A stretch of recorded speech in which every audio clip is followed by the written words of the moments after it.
한국이 기준금리 인상에 나섰습니다. 선진국으로는 가장 처음 금리 인상에 나서는 거라는데요. 기준금리가 인상되면 우리 삶에는 어떤 변화들이 생기게 될까요?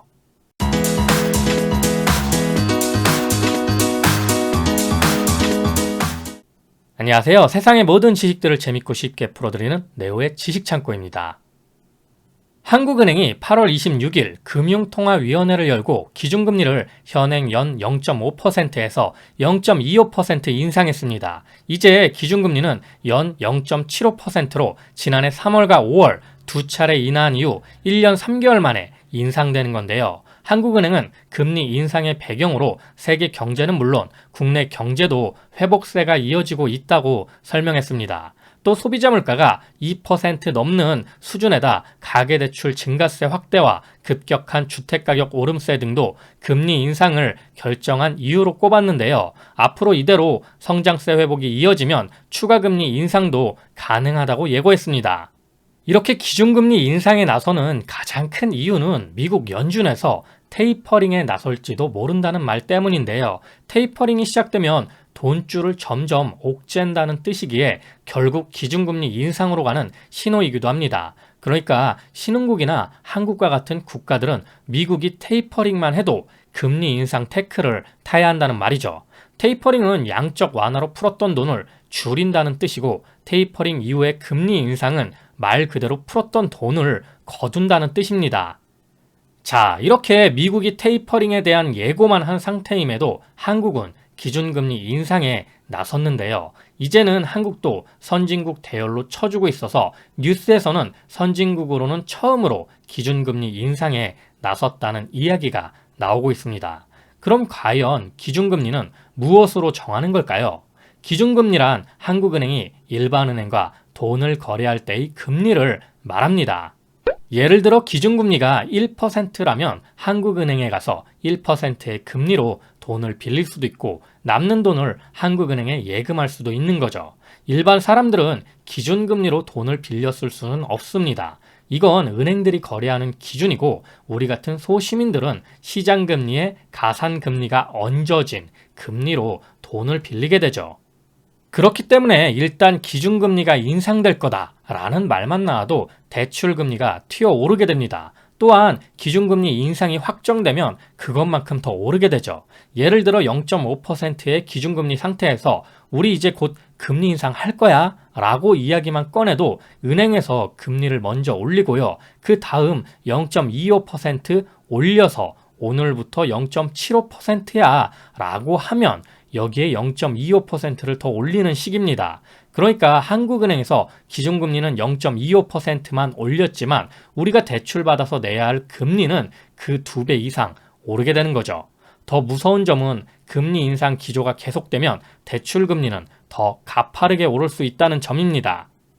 자, 그럼 여기서 우리의 형제의 나라로 불리는 터키를 보겠습니다. 터키는 신흥국에 속하죠. 신흥국은 금리에 굉장히 민감할 수밖에 없는데요. 작년 8월만 해도 터키의 기준금리는 8.25%였습니다. 이것도 한국과 비교하면 높은 편이죠. 신흥국 기준금리는 높을 수밖에 없습니다. 왜냐하면 기준금리를 높게 유지해야 달러가 빠져나가지 않기 때문인데요. 미국에서 금리를 올리면 불안정한 신흥국에 투자할 이유가 없어지게 됩니다. 그렇게 신흥국에 투자되어 있던 달러가 빠져나가면 그것도 급속도로 빠져나가면 외환위기에 빠지게 되는데요. 우리도 외환위기를 겪었지만 그 누구도 그 어떤 나라도 그 꼴을 겪고 싶지 않을 겁니다.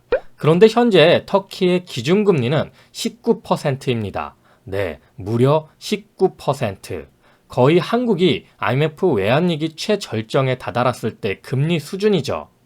왜 터키는 기준금리를 19%까지 올려야 했나 라고 생각해보자면 일단 물가가 미쳤습니다. 인플레이션이 4월에 17.4%, 5월에는 16.59%나 되니까 금리를 여기에 맞추다 보니 19%까지 올리게 된 거죠. 기준금리가 19%니 대출금리는 더 높겠죠. 터키는 코로나19 이전부터 여러 가지 문제로 인해 경제 사정이 좋지 못한 상황이었는데요. 야스! 이자가 19%니까 터키은행에 예금하자! 이렇게 생각할 수도 있겠지만 그만큼 터키 리라와 환율 가치도 급락하고 있기 때문에 예금 이자로 돈 번 거 환율 때문에 마이너스 날 수도 있는 겁니다. 터키 이외에도 신흥국들은 저마다 선제적으로 금리 인상에 나서고 있는데요.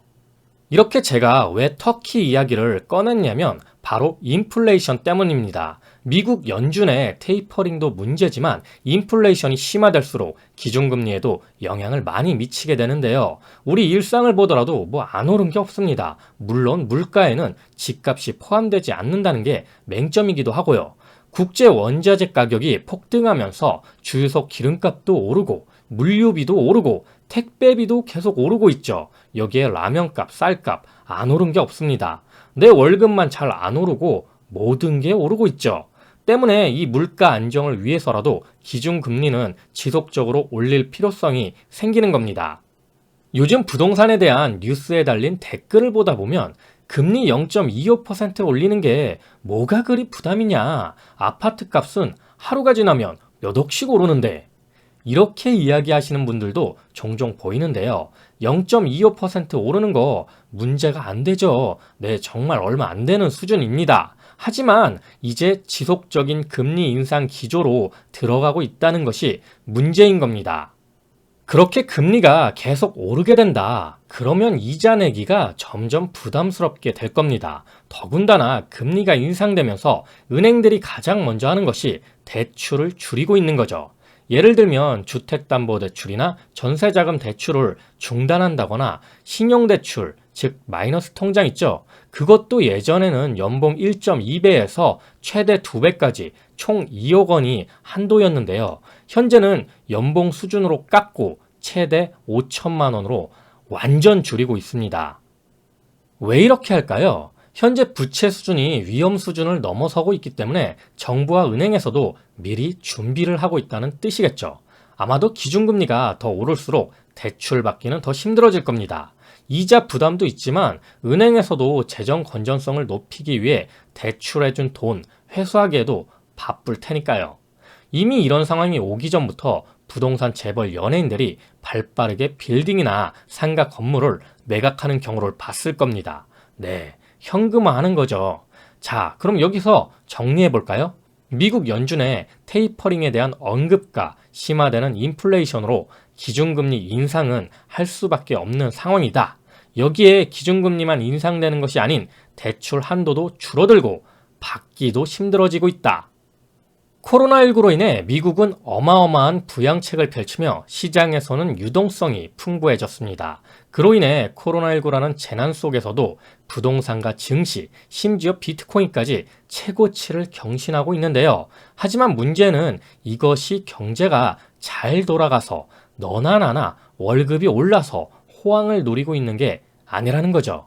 그럼 이 상황에서 돈줄이 막힌다면 가장 먼저 피해를 보는 것은 누구일까요? 바로 부채가 많은 사람과 기업입니다. 그렇기 때문에 지금은 부채를 줄이고 현금 비중을 늘려야 할 때인 거죠. 앞으로 금리 인상이 지속적으로 이루어진다면 증시에서도 부채가 적고 이익을 꾸준히 창출하는 기업이 부각될 겁니다. 성장주보다는 가치주나 배당주가 주도주가 될 가능성이 커지겠죠.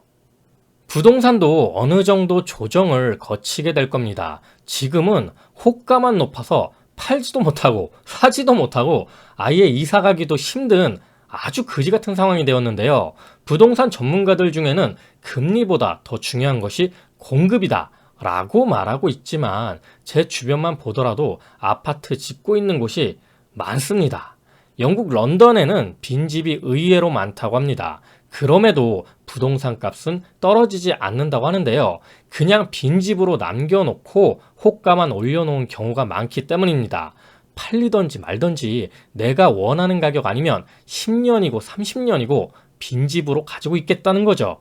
공급이 많아져도 이런 식으로 가격이 유지되는 경우가 있다는 겁니다. 그래서 저는 공급보다 금리를 더 중요한 지표라고 생각하는데요. 오늘은 한국은행의 기준금리 인상에 대해 이야기해 보았습니다. 현재는 0.25%로 간에 기별도 안 갈 만큼의 인상이지만 아마도 이번에 말쯤에 한 번 더 금리 인상에 나설 것으로 시장에서는 보고 있는데요. 기준금리가 0.5%가 오르면 대출금리는 1% 이상 오르기 마련입니다. 금리 인상이 가속화될수록 그리고 부채가 많을수록 이자 부담이 상당히 커지겠죠. 그렇기에 지금은 내가 감당할 수 있는 수준까지 어느 정도의 자산 조정이 필요한 시점 같습니다. 자, 오늘도 내용이 재밌고 유익하셨다면 구독과 좋아요 꼭 부탁드립니다. 이렇게 항상 네오의 지식창고를 애청해 주셔서 감사드리고요. 오늘 하루도 좋은 하루 되시길 기원하겠습니다.